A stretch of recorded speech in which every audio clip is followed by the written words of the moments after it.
Hey there, it's Pete with GCI Turf. Hope you're having a great day today, and we are finally getting some rain. It's been about probably 6 weeks, possibly 7 weeks since we had any rainfall that actually amounted to anything. We've been incredibly hot, incredibly dry. Most days are 90 or above, and just no rain. You know, there's several things you can do to prepare. You know, we all know summer's coming, right? And there's several things you can do to prepare the turf as far as, you know, inputs to the yard, kelp, calcium, potassium, things like that to make the plant stronger, and to try and give it as much support as you possibly can going into heat and drought, going into the summertime, because we already know it's going to be hot. So we spend a lot of time in the spring and early summer prepping the plant for that. But with that said, nothing you do in the yard will ever take the place of water, ever. Water is life. Water is something that you have to have, I have to have, plants have to have, your pets have to have it. Heck, even the car that you drive has to have water in the radiator to be able to run and not overheat and get hot.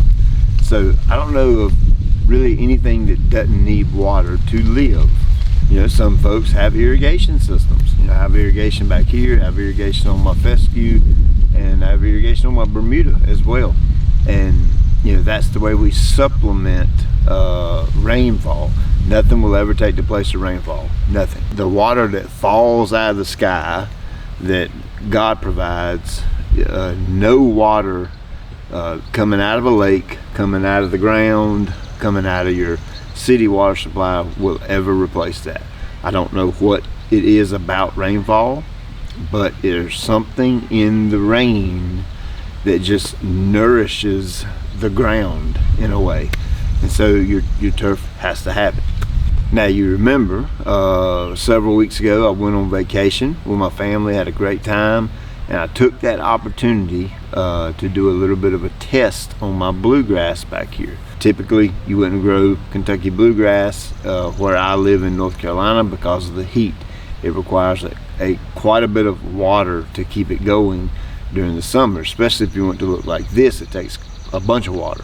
But what I did out here was I wanted to kind of push the blue heat, test it, see the limits of it, how long it can go without water before it really starts to struggle, how long it can go without water before it is dead and it just won't come back.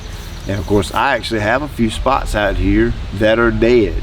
The 1 week without water and the 90+ degree temperatures, that 1 week is all it took, and a few spots out here in the yard are completely dead. They won't be coming back.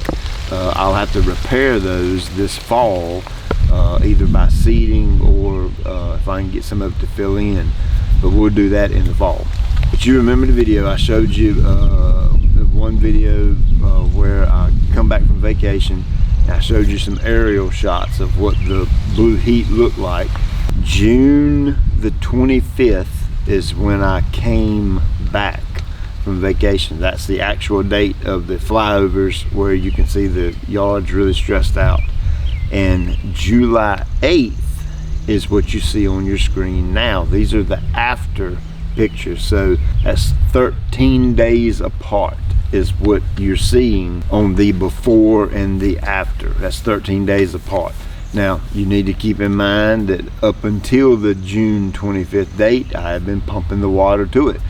We actually left for vacation on June 18th, which was a week before, the 25th, the day I got back. So up until June the 18th, obviously, I've been watering this. I'm watering it pretty well, and it was maintaining color. Everything was looking great. So there was a little bit of reserve built up in the ground as far as water goes, but by the flyovers you can see that it didn't take long for it to dry up. Now, I showed you that because I already know there are going to be people that want to switch their yard over to Kentucky Bluegrass. And I feel like it's my job, it's my duty, it is my responsibility to show you every single detail I can about Bluegrass so that you know what to expect. I don't want to say, oh, the Bluegrass will be fine, it'll do just wonderful, and everything will be happy-go-lucky, when that may not be the case. You may live in an area where if you get really hot and really dry and you don't have the ability to water, your Bluegrass may check out. And I need you to know that before you make that kind of a decision. So yeah, you get to see all the cool mowing videos and striping videos and fertilizer and the really cool lawn stripes and all that, but you need to know the downfall of the Bluegrass and when it is in a hot environment, especially in a transition zone North Carolina hot environment, and I'm sure a lot of folks across the transition zone across the country get like us. We can be mid to upper 90s and incredibly humid, and this turf, this Bluegrass, does not like that. Okay, it can tolerate the heat as long as it has the water to go along with it. When you cut the water aspect off of it, this turf is just not going to do all that great in my kind of environment and the heat that we have here in North Carolina. So I think I showed that to you in a pretty good way, that with just 1 week without water, it can really go south. And I want to share with you how I got it from what you saw on the 25th to the July 8th flyover. And that basically is what you see right here in this video. It is lush, it is thick, and it is dense, it is green as all get out.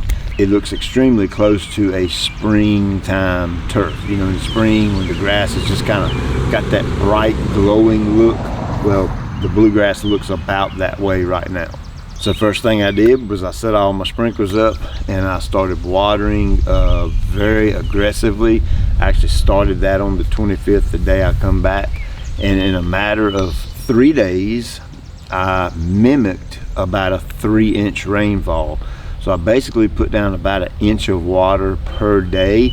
I did that in short increments, meaning I ran a zone for 10 minutes and then it went to the next zone, 10 minutes, next zone, 10 minutes. It got all the way around, and then I would let my well rest for about 2 or 3 hours, and then it would kick right back on. That started early in the morning, somewhere around 2 a.m., 3 a.m. or so, and it ran all the way up till like 2 or 3 or 4 o'clock in the afternoon. I can't remember exactly, but it was anywhere from 4 to 6 times each zone would run. So it was getting in between 40 and 60 minutes of water per day. And like I said, I did that for 3 days straight. Once I had the ground rehydrated, I actually started to see some color pop back in it.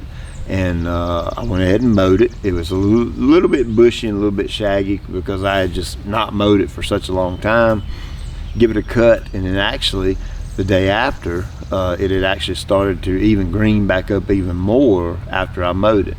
Now, once I got some color back in it, I figured the turf needed some food. I know in a previous video I said I was going to put the 0025 green kick on it, and I got to thinking about that, and I said, I've got a good opportunity here to try something. In the rules of lawn care, you're not supposed to feed, or at least they say you're not supposed to feed a cool season turf heavy amounts of nitrogen in the summer. Well, I call July, that's about as summertime as you can get. It's been about as hot as you can get. This was with 0 rain. We hadn't had any rain, and I made the decision to go ahead and test something out and to try something on the yard just to see what kind of reaction I would get. So what I did is I went out with a protein 19019. It was equal amounts of nitrogen to potassium, and I went out at, I think, over a full pound of each. I'm going to do the math right here and show you how I do the math to figure out how much I'm putting down, and then we'll see exactly what it is. So I had a 50-pound bag of 19019 that I've had in the shed for probably 2 years. I just haven't used it. and it's been sitting in there for at least 2 years, maybe a little bit longer than that. And I grabbed a 40-pound bag like we have on the website. I grabbed that one from the shop, so that was 90 pounds total. I put on 15,000 square feet. So if my target is 1 pound, I'm going to do 1 divided by the 0.19, the 19%. That equals 5.26. Now we'll just call that 5.25 for easy math. So 5.25 times the 15,000 square feet I've got, 15 equals 78 pounds and 3/4. So actually I ended up putting a little bit over a pound of nitrogen and a pound of potassium on this.